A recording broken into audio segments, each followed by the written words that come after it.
Jen Berman, MZQ Consulting. How the heck are you? I'm a little tired, Andy. It's the afternoon of November 6th as we're recording this, and I've just been looking at maps for days. Yeah. Oh, But yeah. Maps. Marylander, You gotten to know the country pretty well. listen, I'm a Marylander, and I'm pretty sure I could tell you all of the counties surrounding in the Georgia metro and the Atlanta metro area. I think I could do it. You could probably do that. Yeah. I feel like you could probably do that in Georgia, North Carolina, Pennsylvania, Nevada.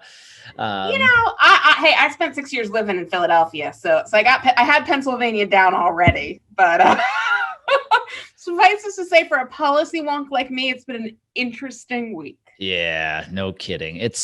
I don't even, no comment. I'm not even going to get into it because I'll just get myself in trouble. So let's talk about this. This is a very important broker's voice. I had you on for a specific reason because of the election and how much of attention the election has gotten for the past few weeks. Some pretty big changes coming down the insurance world have taken place that I think a lot of brokers are overlooking right now that you want to get out far and wide. So without further ado, without wasting time, let's just get into it. What are some of these changes that, if I'm correct, are going to be taking place by the end of 2021, but we're going to see movement happening in 2021? Let's talk about these changes. Absolutely. So this is the new final transparency rule for health plans. And it was issued by the Trump administration a week ago Thursday now. So on October 29th. So right in the run up to the election. And the changes that it creates are going to be pretty seismic for the industry. So we've all been very focused on the election, obviously, and for good reason. But I would proffer, Andy, I think that if this ends up, happening in full, which I think it will probably, is going to have a bigger impact on our industry in many ways than the ACA did. Wow. Than ACA implementation. Now, before you get into said changes. Yes. Let's just play it out since we're all part of this never-ending saga that is the election. If Trump does not win, will these changes still be enacted? So we think probably so. Okay. It is certainly possible that a Biden administration could slow things down or change the timing, make small revisions, but this is not really a red state, blue state, Democratic, Republican issue. Okay. And we'll talk about that as we talk about sort of exactly how the rule works. But what's really fascinating about this, it's obviously a keystone regulatory effort by the Trump administration. It's based on a provision of the Affordable Care Act that provided for more transparency relative to the pricing in health plans. Where it goes is pretty broad, and I'll explain in detail in just a second. But I don't have real reason to think that a Biden administration would want to dismantle something that adds to transparency in healthcare. Exactly. So we've been talking transparency in healthcare for years now. Let's just get right into the weeds. What are these changes that brokers can be seeing in the next 6 to 12 months? Sure. So the first phase of implementation in these regulations is to create public disclosure of all of the various rates that health plans pay. So they're going to have to publish plans. Each plan is going to be required to publish all of its network rates, what it pays to every provider for every CPT code that it has. Publicly available, machine readable files so that people can go in, look it up, find it, slice it, dice it, do the analytics, everything. So all of those network contracts, all of that proprietary stuff, I can't tell you how many confidentiality provisions, and I'm going to look at this claims data, but I got to, sign away my kids' lives that I'll never, ever, ever share it with anyone. All of that suddenly, boom, public. So it's not just the in-network rates. It's also information about what was paid out of network, what the charges actually were paid. And it's got a bit of a crazy look back concept to it. But basically every month, plans are going to have to reload into the system what they paid for out-of-network benefits for the 3-month period that started 6 months before that. So if you're having ACA implementation flashbacks, so am I, as I have to draw timelines. Yeah. But the bottom line is what was actually paid for out-of-network, what the in-network rates are, and the cost of all of the prescription drugs. Net any rebates, commissions, crazy prescription drug payment vehicles, what the plan actually paid. Wow. So natural reaction is this sounds like a lot, but to me, it sounds more like a burden to the carriers than maybe even the brokers. Is that right? Yeah, it is going to fall on the carriers and really also the TPAs in the self-funded world to actually implement this. But what's interesting about it and the way that it's written is really both in the fully insured and the self-funded world, the liability is on the plan. So the plan sponsor, the employer plan sponsor. Now, if it's fully insured, they can delegate that by contract and the insurance carrier can take care of it. And that's fine. But for self-funded and level funded plans, the way the rules work is that you can contract with a third party to do the disclosure, which is obviously going to have to happen. I mean, I don't have a client. I don't know, who has all of that information. But you cannot contract away the liability, at least from the federal government's perspective. So you can get an indemnification clause. You can, write real tight contracts. That's what lawyers like me like to do. But ultimately, the responsibility to monitor those vendors, those TPAs, is going to fall on employers. And as we all know, and I say it all the time, if it's the employer's responsibility, they're pretty sure it's the broker's responsibility. Well, and that's where my head went immediately, is because at the end of the day, like you said, if you're level funded, you're self-funded, you're the plan, right? And could we see, as a result of this, less brokers, less employers wanting to go the path of self-funding, because it sounds like this is a pretty additional scary responsibility a lot are not going to want to have? It's certainly going to be another deterrent in the space. Now, the flip side and sort of the long-term policy objective here is that this is going to, as we see this information more, it's going to allow more flexibility for our plan sponsors to control cost, possibly through, their own direct contracting. Lots of interesting questions around how this plays with reference-based pricing, and exactly how it works, and exactly if you can meet these requirements with reference-based pricing. Answer there, probably doable, but it's going to be complicated. And it's just messy. And that's just phase one of these rules. So that there's the three parts to this rule. That's just the first piece of it, is that public disclosure. And that is public disclosure. Everybody has to get it. No username and password, nothing. So people are going to end up, making lots of money off of mining the data and all of the rest of it ultimately. So that's phase one. Phases 2 and 3 are sort of both pieces of the same thing, which is allowing for individual plan participants to get real-time cost estimates of what going to the doctor for a particular procedure or issue is going to cost them. And we've got a lot of decision support tools out there, but I personally have not seen many or any fully baked that do things like integrate real-time accumulators. So if I want to go in there and see, what it's going to cost me to go to the doctor this week, it's going to take into account how close I am to my deductible, or if I've hit an out-of-pocket maximum, in addition to things like what my copay is or my coinsurance. That's a big deal. Even what if I want to go to the physical therapist, but I'm over visit 20 and the plan doesn't cover it. So it's going to be a big technology lift. And the way that that's supposed to work is the first year of implementation, which is scheduled to be plan years beginning on or after January 1st, 2023. There will be 500 CPT codes. But then the following year, every item in service again that the plan offers.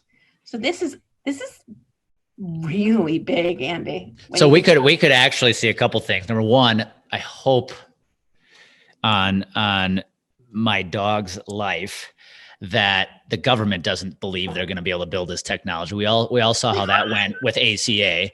Number two, built an ACA company, Andy. That's why the that's why the employer mandate got delayed. They couldn't figure it out. That's what they said, and that is in fact the truth. Oh, but with that being said, could we see a huge influx again in the next 2 years of technology plays?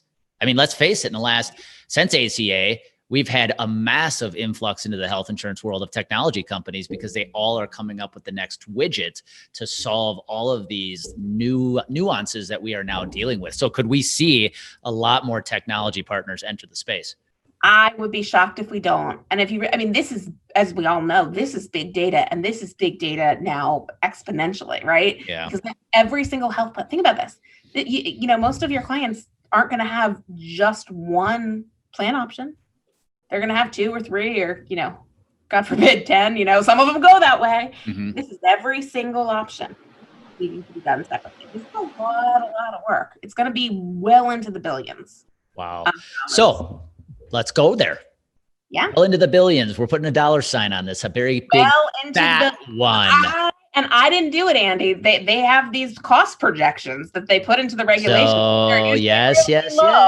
So they're if we're low, and they're talking billions. If we're talking billions here, and like you said, they usually think they're conservatively right on the very low end. What could this do to premiums? Well, so premiums at cost are going to be different things, right? So in the fully insured market, we're not going to see them touch premiums. Want to know why? MLR. So they're not going to use this as a chance to actually move the premiums because they won't be able to recapture that money because of MLR requirements. So we're going to see surcharges in the fully insured marketplace to cover this. And then we'll see in the self-funded and level funded world, fully insured equivalents and things like that move as total plan cost moves. So in the short term, it's going to cost more. The question is, and this is anybody's guess, and we'll see what happens.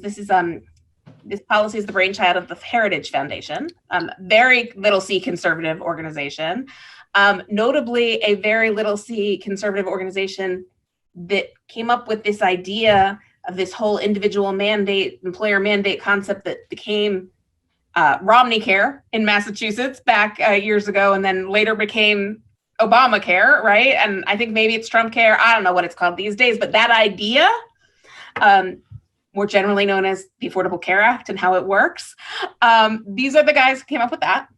And they believe, and I'm not one to doubt them, I can absolutely see why this is, that once this information is out there, it will drive down plan costs. That's why they're doing it. Yeah, I mean, the ultimate, let's face it, what I'm hearing you say is the destination's bright and sunny. It's just going to be a lot of stormy waters to get there. And so what year is it? It feels like that's like a very 2020 thing. And let's talk about it. Romney Care, Obamacare, Trump Care. Who cares? How about that? How about who cares? It is where we are. So being that way, though, okay, we're looking at this probably in the next 12 months to really start taking off. What do brokers need to be doing right now, if anything? A couple of things. First off, they definitely need to be talking to their clients about this. You want to be out there in front of any major changes. I always advise the brokers and advisors that I work with, your number one goal in compliance needs to be being the one who told your client about the change. So understanding what's going to happen and having this conversation with them is going to be huge. And then the second piece is going to be working with those vendor partners, be it the fully insured carriers, the TPAs, BUCA networks, whoever it is that you're placing business with, to really understand how are they going to go about doing this. The understanding that the broker and advisor community cares about this and that we're making sure that our clients care about this. Because ultimately, and we saw this with ACA implementation, some vendors are going to get it right and other vendors are going to get it very, very wrong. I was on the receiving end of those, oh my gosh, I just got a $38 million penalty letter from the IRS. What the bleep happened? Phone calls from CFOs in 2017 when they started assessing ACA penalties because vendors hadn't done things right. So that need to really vet folks and make sure that the TPA partners or even the carrier partners are getting this done right is even more important. Because I know, always the broker's fault. It always comes back to the broker, but it'll be interesting because you talked about MLR, right? And I remember back in, was it 15, 16 when the checks started coming out, right? I remember handing out checks because carriers were making too much money. They had to give money back. Well, guess what? That changed really quickly. Less and less MLR checks came out because guess what? The carriers figured the game out. So here's my question. Since we have a history of that in the industry, is there any way? I mean, I just can't see if they truly have to be transparent about the price of the services that are going and flowing through their plans. Am I naive to think there's no way to game the system? I'm sure there will be many ways to game the system, Andy, but I haven't figured them out yet. And I will tell you, the first thing I thought when I finished reading this rule was, Oh my goodness, thank goodness I'm not working directly for a carrier right now. I mean, they're in for it. Yeah. The level of change, or a network, right? Like, Yep. I'm glad to be on the side of the industry that I'm on, because this is about to get real, real nasty. Yeah. So let's finish up here, Jen. If a broker, a carrier, I don't know, whoever out there is listening in and they're like, okay, didn't know this, maybe didn't take us as seriously as I should. How can they get a hold of you to learn more information that they could potentially pass on to their employees or their clients right now? Absolutely. So again, I'm with MZQ Consulting, and you can shoot us an email at engage, ENGAGE, at mzqconsulting.com, and we will help you find what you need, be it help for speaking to groups about it, any TPAs, PBMs who are worrying about how they're going to do this. We're going to be setting up a cooperative to help independent TPAs and PBMs handle this and provide them with compliance services around it. Try to keep costs someplace reasonable by bringing a group of folks together in various regions of the country. So for that, act quickly, because we are going to limit membership there because geographically. Yep. So, but we're here to help with anything that we can.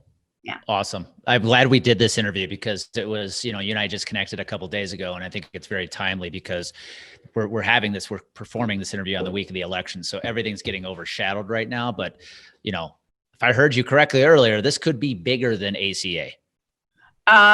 Right. I mean, this is a part of the ACA, but what the impact that had 10 years ago, this could be even bigger.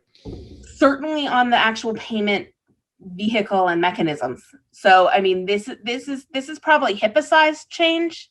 And if you think about that from the technical side of things, rather than the original ACA changes, that was a lot more disruptive to the payer community and things like that than ACA has been. And that's what we're looking at here. Awesome. Well, I appreciate you being here, because I think this is a very, very important message that not enough people, myself included, were probably taken seriously when it all came out. So brokers, you're listening in. This is very important. Do not overshadow this. Do not overlook this. This stuff is about to come down. And to your point, Jen, is probably going to happen. So you need to be prepared. You need to be preparing your clients, and you need to be staying in front of this, because as Jen just said, if you're not talking about it, another broker will, and that could be a very, very easy way to lose a piece of business in the next 12 months. Don't let it happen to you. So Jen, one more time, thank you again. Thank you, Andy. All right, guys, go make it happen today.